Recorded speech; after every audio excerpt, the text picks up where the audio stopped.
नगरी स्थित जो रिम्स 2 बनने वाला है, इसको लेकर के जो अब एक नया मोड़ देखने को मिल रहा है। इसमें अब चंपाई सोरेन, जो कि पूर्व मुख्यमंत्री रहे हैं, वो भी इस आंदोलन में कूद गए हैं। 24 अगस्त को वो भी हल जोतने के लिए यहाँ पहुँचेंगे। हमारे साथ बात करने के लिए पूर्व मंत्री गीता शिवराव हैं। मैडम, अब देखा जाए तो जिस प्रकार से आप लोग तो आंदोलन की शुरुआत यहाँ से किए थे, अब चंपाई सोरेन भी आ रहे हैं, इसमें कितनी मजबूती मिलेगी इस लड़ाई को?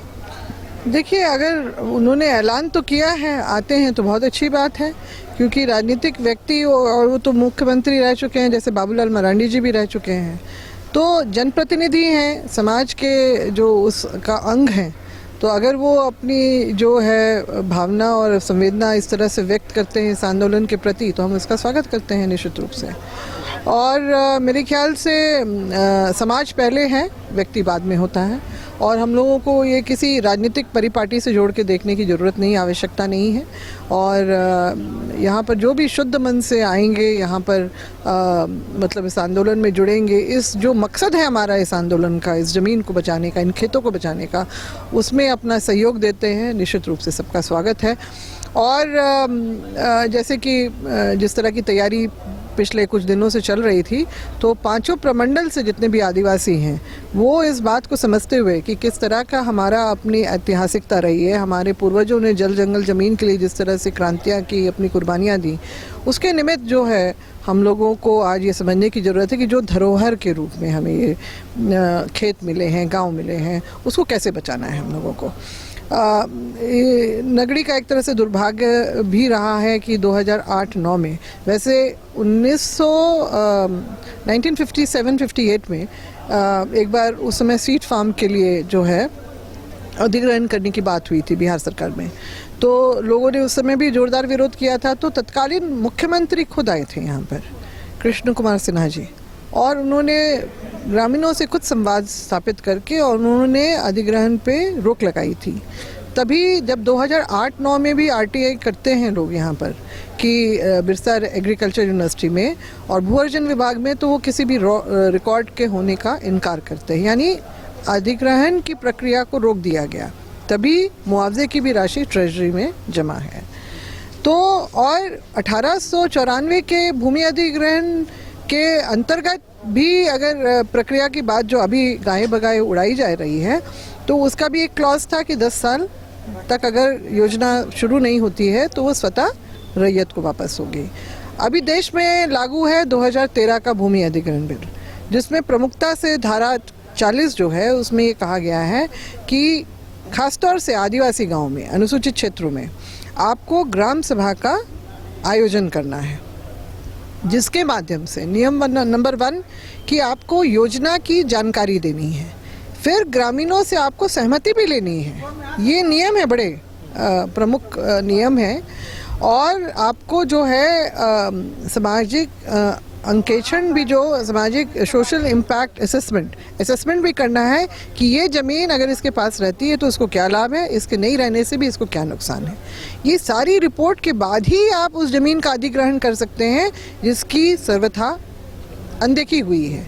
क्योंकि पहले रिम्स 2 जो प्रस्तावित है उसको सुक्रूहुट्टू के रिन पास के उसकी जो ज़मीन पे वहाँ पे शिलान्यास भी कर दिया था माननीय मंत्री ने, स्वास्थ्य विभाग के।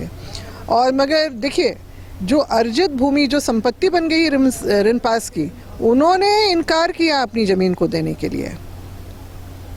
और जिनका पीढ़ी दर पीढ़ी जो उनके अपने खतियानी लोग हैं, उनकी ज़मीनों पे अतिक्रमण हो जाता है, वहाँ पर तो वो हट के इधर आ गए सीधा सुक्रूहुट्टू से। हम विकास का या प्रस्तावित रिम्स 2 का भी हम विरोध नहीं कर रहे हैं।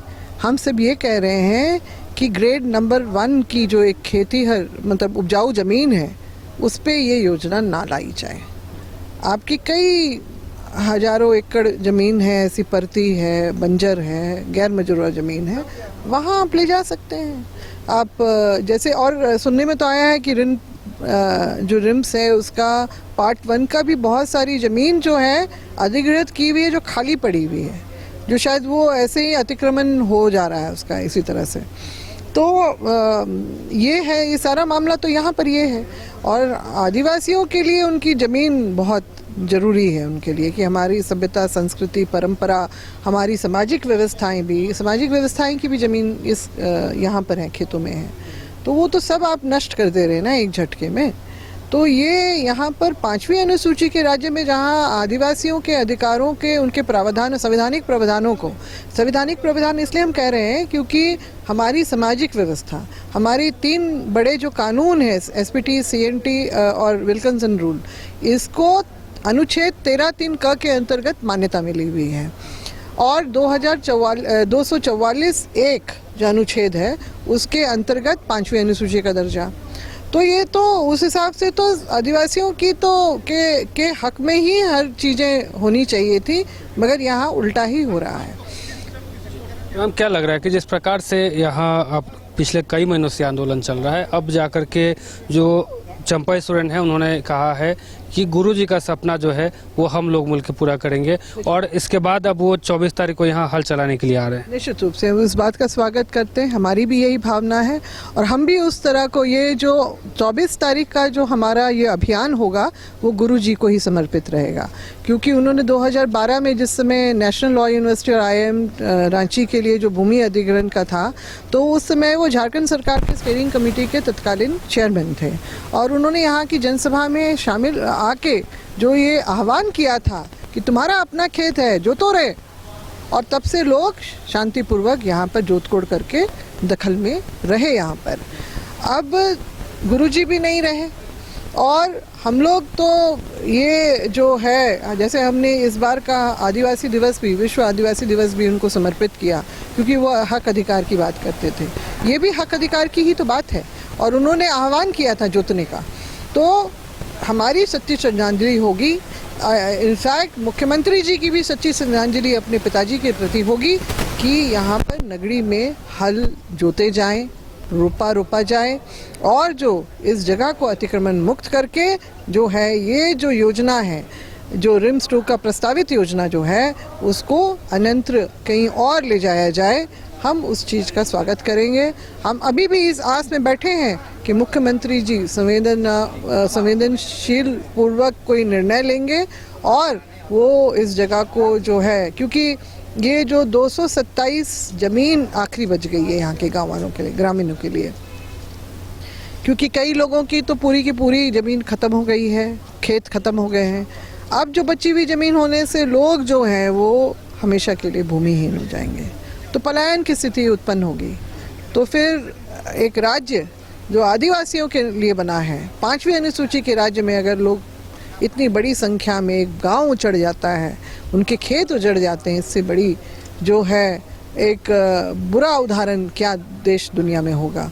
हमने तो ऐसे कई उदाहरण देखे हैं जहां बंजर ज़मीन, मरुस्थल, राजस्थान में देख लीजिए, गुजरात में देख लीजिए, वहाँ कई ऐसी जगह थी जहाँ पर आपके बिल्कुल ही आपका मरुस्थल था। आपका ईरान को देख लीजिए, वहाँ पर खेती के लिए इतने उपाय किए गए, इतना उपजाया गया, मतलब उपजाऊ बनाया गया, और जो उपजाऊ ज़मीन है उसको बंजर बनाना, ईटा गारा गिरा के, वो कहाँ तक का उसका औचित्य बनता है बताइए? सर्वथा अनुचित है। तो अब 24 तारीख को जो आंदोलन है वो गुरुजी के लिए समर्पित है, क्योंकि गुरुजी हमेशा से जो है लोग के बारे में सोचते थे, आदिवासियों के लिए सोचते थे और जल जंगल ज़मीन को बचाने की जो बात है वो हमेशा करते थे। इसलिए ये जो लड़ाई है 24 तारीख को जो आंदोलन जो होगा, जो हल चलाया जाएगा उस ज़मीन पे, नगरी स्थित जो रिम्स 2 का ज़मीन है उस पर, ये आंदोलन जो है गुरुजी के नाम से जो है किया जाएगा।